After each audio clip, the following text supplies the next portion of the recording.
Hello everyone, welcome to the 12th episode of the Sporting Fix. You are with Jonesy, obviously, and today's going to be a nice casual episode. We'll be discussing the Cricket ODI World Cup that's happening at the moment. We'll be discussing the AFL trades and news, and the new one is the Gold Coast 500 in the car racing, which we'll discuss what a game that was to be a part of and to witness it as well. So those are the three topics we'll be covering today.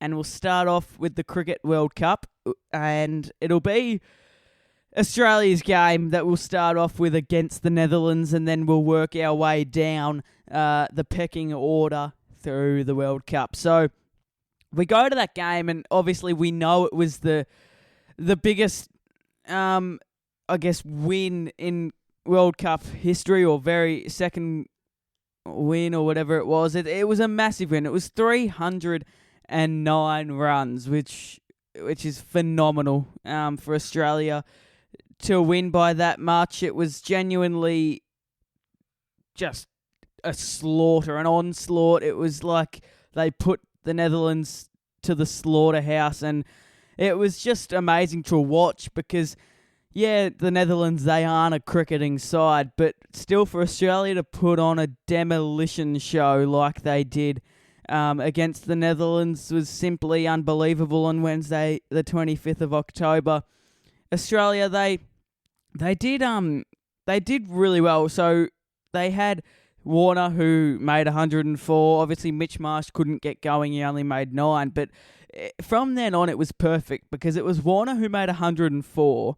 It was Steve Smith who then made 71, Marnus 62, Maxwell, obviously, you can't forget about this bloke, 106 off 44, but all these players have a healthy strike rate, and we talk about strike rate being crucial, so vital in an ODI match, because you've got to put pressure on the bowlers. It's only a limited overs, so you've got to make the most of it, and in that game, Australia certainly did. So you've got Warner striking at 111, you've got Smith striking at 104, Marnus striking at 131, Inglis at 116, Maxwell at 240. But it's one thing to strike at a high level, but it's another to actually make runs while doing it. And literally, I reckon 4 players did that for Australia, which is phenomenal. Warner 104, Maxwell 106, and then the 250s for Smith and Labuschagne, both striking at over 100. So it was phenomenal. Absolutely phenomenal, that first innings that Australia produced. They lost 8 wickets and they made 399 runs. But Maxwell, he broke World Cup records. He was seeing him like beach balls. He is a genuine freak. And he wasn't in form. There wasn't a lot of positive comments being made about how he was playing previously. And that was fair enough because he's such a good player, and he was wasting skill. He was wasting innings that could have made Australia, but put Australia into a better position to beat teams previously if he did play well. And finally, he hit his straps against the Netherlands. 106 off 44 is certainly what he needed to do, considering his deplorable start to the World Cup. So he did well. That's on one note. But on this next note, the Netherlands, Australia rolled them for 90. So not only did they bat really, really, really well, they then bowled even better. So they bowled him out for 90, and it was led by Adam Zampa, right, 4 for 8. We know how damaging he's been. You know, all bowlers took wickets. Stark took 1, along with Hazelwood and Cummins, and Marsh with 2. So everyone's confident in this game. And you'd expect the Netherlands, with Australia versing them, you'd expect Australia to be confident versing the Netherlands because they're not a strong side. It's a match where it can really help players to hit their straps leading into the middle section of the World Cup. So versing a team with the low quality of the Netherlands is good for players that aren't in form because, you know, it's a good way to start, and that's what happened with Maxwell and a couple of others as well. But from that match, and from matches that Australia have played recently, they've won 4 in a row, and we'll get to that soon. But overall, Australia can win this World Cup. The performances that they've put on recently would easily be accepted in a final. The way their batters have held themselves, there's always at least someone, mainly Warner in this circumstance, where he always produces an innings. There's always someone that stands up, puts their asses up, head down, and they get to work. And it helps. It really, really does help in the batting innings. And then to follow it up with Zampa leading the way in the bowling. So Australia, recently they've been dominating batting. They've been dominating bowling. And if they keep doing this, they're going to win the World Cup. They're going to win the World Cup. I don't care who they play. I don't care how they play, like how the opposition play. No one is going to beat Australia at the moment. And it's a big call. It's a bold call. But it's the right call. And I'm confident when I say Australia are going to win. They may be fourth. They may be just sneaking in on the standings. But they are absolutely on top of their game. Their tails are up. They're confident. They're up and about. And if we look at the fixture that they have, they've got England, who are last. Right? We know that England, we know they're better than last. We know they can beat Australia. But at the moment, England don't look like they're going to beat an under-19 side. So I feel like we could easily beat England. And then we go down and we've still got Afghanistan. We've still got Bangladesh. So these poor teams are still ahead in the fixture for Australia to verse. We've versed the tough teams. We weren't in form, and now we are. So we are demolishing teams that we face. And if we have that confidence, and if we are in that box seat to win, leading into finals, leading into semi-finals, into the final, Australia are more than 50% chance, more than likely, to hold that trophy. And they can do it. They can do it. They can do it. And, you know, the chink in the armour for Australia, in my opinion, in my view, is Mitchell Starc. But that's the only problem I feel like Australia have. I don't feel like they've got so many options. They've got Stoiner sitting on the sideline. They've got so many quality players that aren't actually in the 11 because of how strong this team is. So Starc, he may be not in form, which is, well, obviously he's not in form, but you can't drop him because he's a wicket taker. He's not there for economy. He's not there to, put dot ball pressure. He's there to take wickets in the power play. That's what he does. It's what he's done for his whole career. It's what he's going to try and continue to do until he retires. So you can't really drop him because no other real player in the Aussie lineup in the power play is as damaging as Mitchell Starc can be. All his career, we know what he's capable of. You can't drop him. He's done so many miraculous things throughout his career, but obviously because of what he's capable of, you can't drop him. So that's the only person that I'm concerned of in terms of form.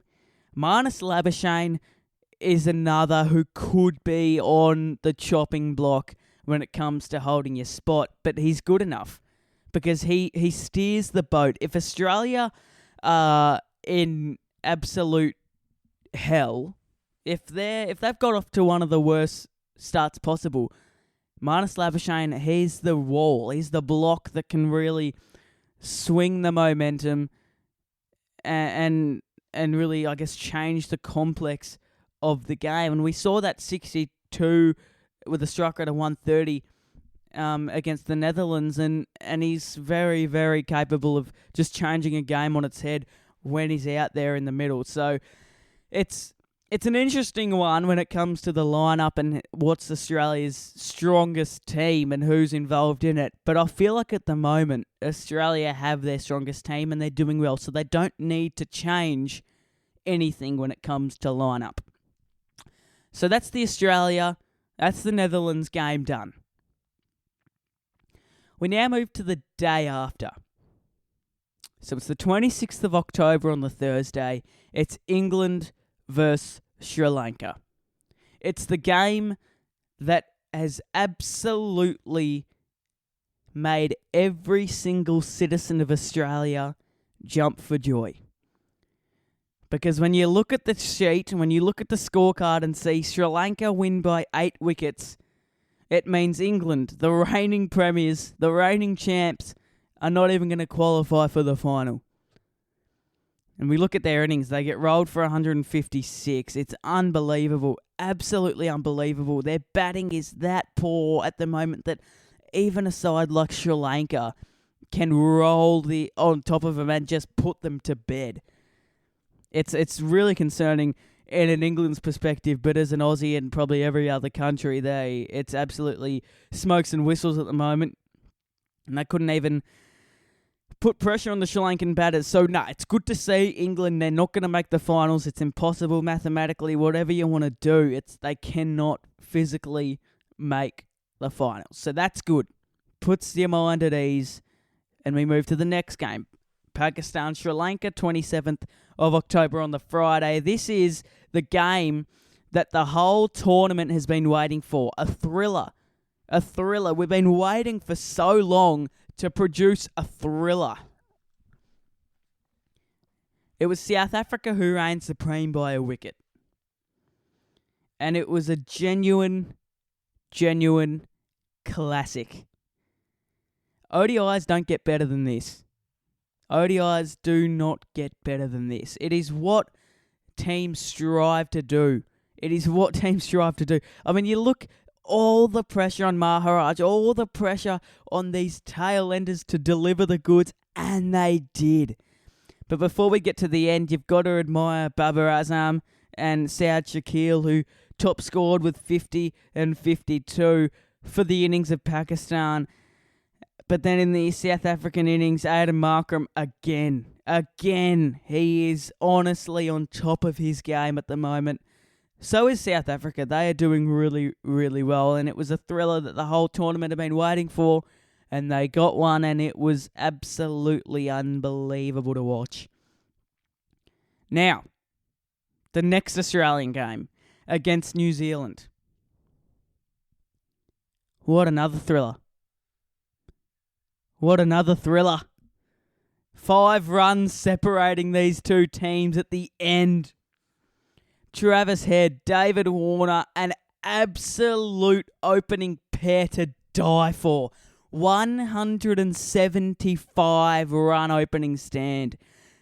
Travis Head, strike rate of 162, and he got a century, and there were talks about, is he going to be rusty? Bloody oath he ain't rusty. He is still hitting a ball like he always has. He's hitting them 10 rows back, ball after ball after ball. Same with Warner, 81. He was unlucky to get out the way he did. Blobbed one straight to Glenn Phillips, caught and bowled. But wow. The opening pair, they were demolishing the Kiwis then.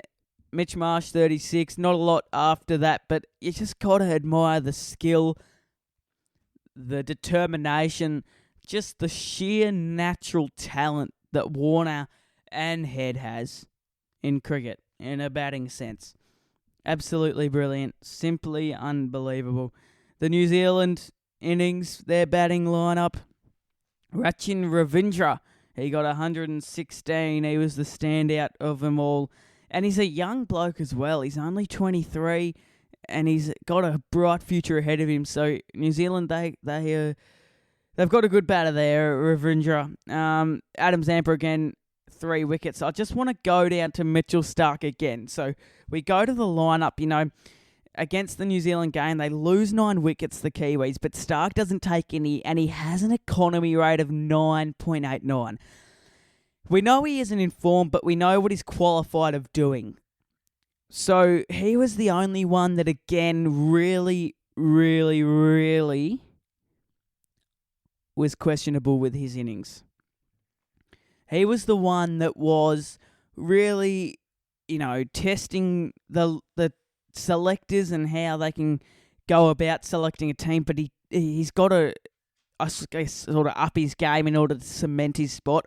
They're not going to drop him because of what he's capable of doing, but he's just got to be careful. He can't be given easy runs away.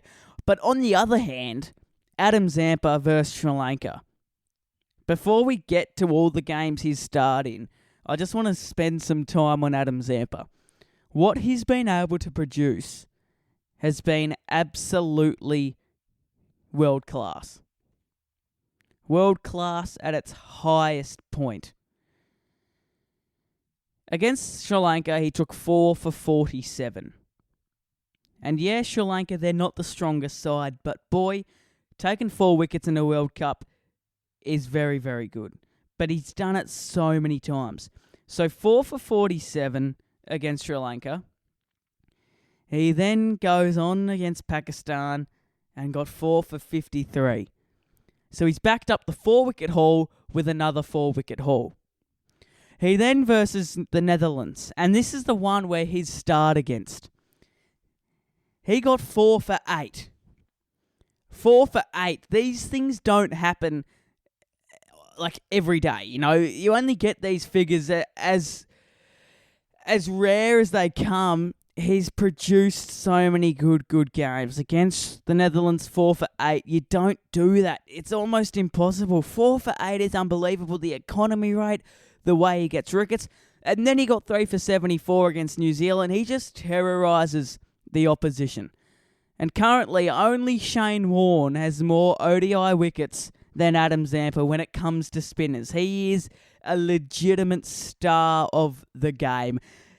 And in the World Cup 2023, he's leading the wickets on 16. And then it's Mitch Santner on 14. So, what he's been able to do has been phenomenal so far. We're talking about Warner leading the way in runs for Australia. And you've got Adam Zampa leading the way in wickets.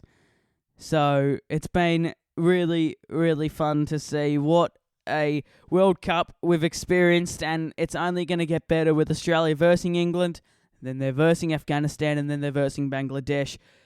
So they're in a comfortable spot, sitting in 4th position. I feel like they'll be able to win their last 3, so they'll be hopefully even higher up when we go to the end of the tournament. So there you go. There's the Cricket World Cup for you. A little recap, and we'll talk about more of that next week. So, moving away from the cricket and going to a sport that rarely features on this podcast. We've talked about Bathurst, and we're now talking about Gold Coast 500. We'll spend a very, very brief time on this. I was just watching it on the weekend and was in absolute awe, and I just couldn't leave it out of this segment. I couldn't leave it out of the podcast because of how thrilling the ending was. David Reynolds for Penrite winning an absolute classic. It went down to the wire. There was several occasions and times where he got overtook and Brodie Kostecki, and some got overtook by Brodie Kostecki, and somehow he passed him again.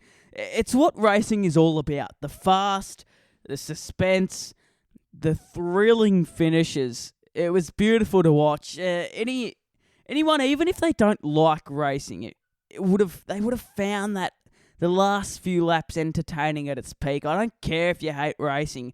I don't care who you are. You would have found that absolutely unbelievable to watch. I know I did. I do like car racing, but that was at a new level in the Gold Coast 500. So congrats to David Reynolds for winning the Gold Coast 500. And we'll be spending some more time on car racing for these big events that do happen throughout the year and into the future.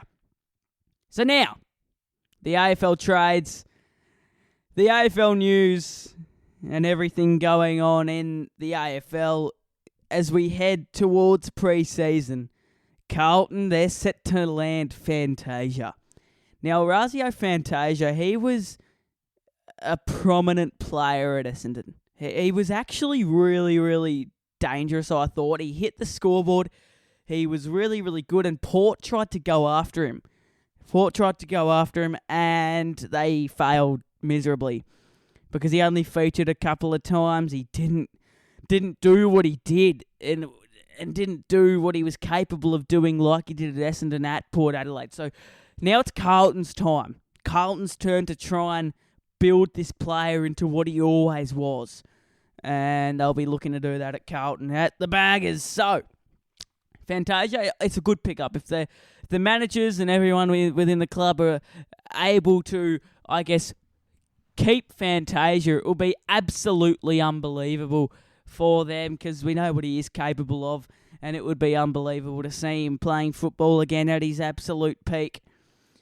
Scott Lysett, he's retired. The bloke, he played at two clubs, Port Adelaide obviously finishing there, but previously he was at West Coast Eagles. He's played in the great game of football for 13 seasons, and he's walked out onto the field for 146 times. He's played, obviously, that amount of games, and it's good to see, and it's good to acknowledge these players after a nice stint in the league.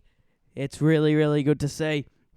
Nick Martin, he's signed a contract for 3 years at the Essendon Football Club. We know what he's capable of. He's a young gun. He's able to find the pill and use it, obviously, is the main thing also. He can hit the scoreboard. He's good in the back line. He's a very versatile player, so they'll be happy to link onto him and clutch their beautiful mitts on this beautiful player that they have got.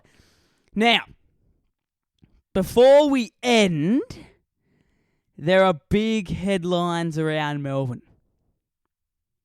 Big headlines.